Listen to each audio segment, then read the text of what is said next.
Hey, Redeemer.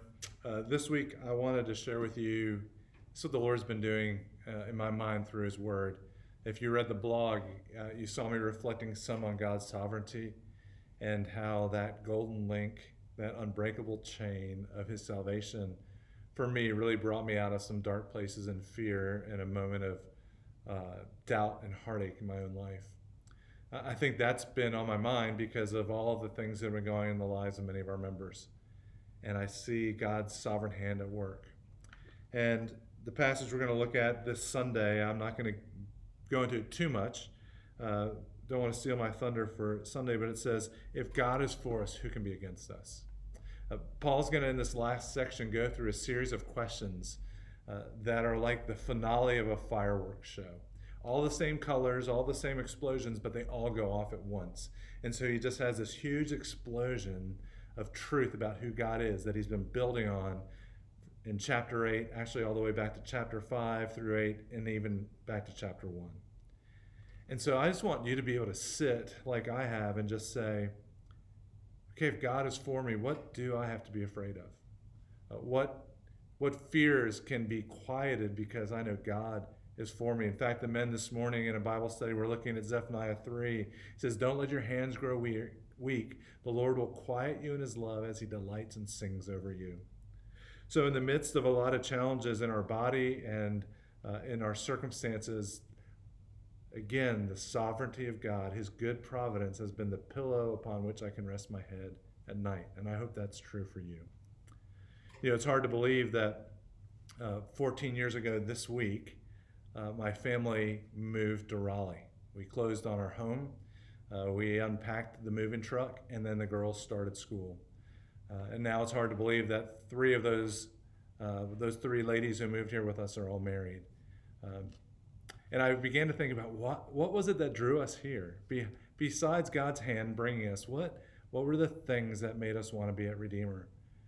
One was definitely the people, the warmth of the congregation, the stability and godliness of the leadership, and their commitment to the scriptures to guide their life as the church, and the commitment to see the gospel go forth that began with Terry Traylor to start this church, to see people come to faith in Jesus and to plant other churches. And then we expanded to become more involved in global missions. And it's been a joy to reflect on that and remember that's why I was called here and attracted to here. And I believe God's kept us on that mission. It's really easy to get lost in the differences of how and what we should do right now.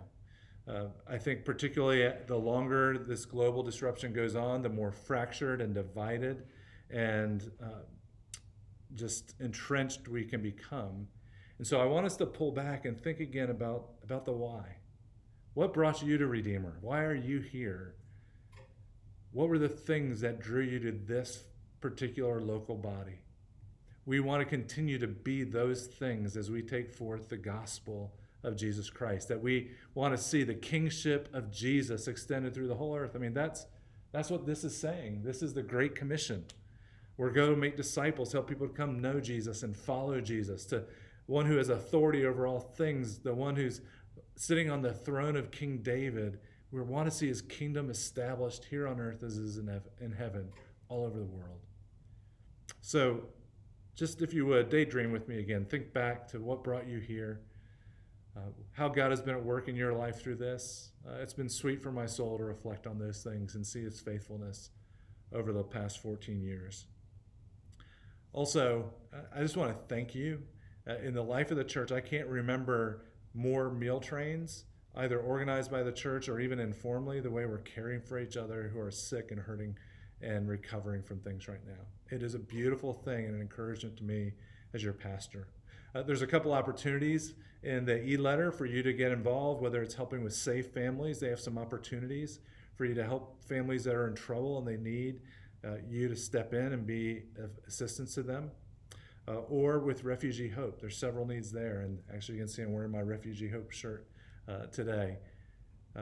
Again, great ministries that we can be involved in to use the things God has given you and gifted you to be a blessing to the community for the sake of the gospel. Lastly, I would say keep praying, use those prayer cards. Let's continue to realize our weakness and be humbled and realize, God, we need you to work. It's so apparent. It's always been true, but so apparent more now in these circumstances. And parents who are trying to both juggle work and schooling and life, we're praying for you as well.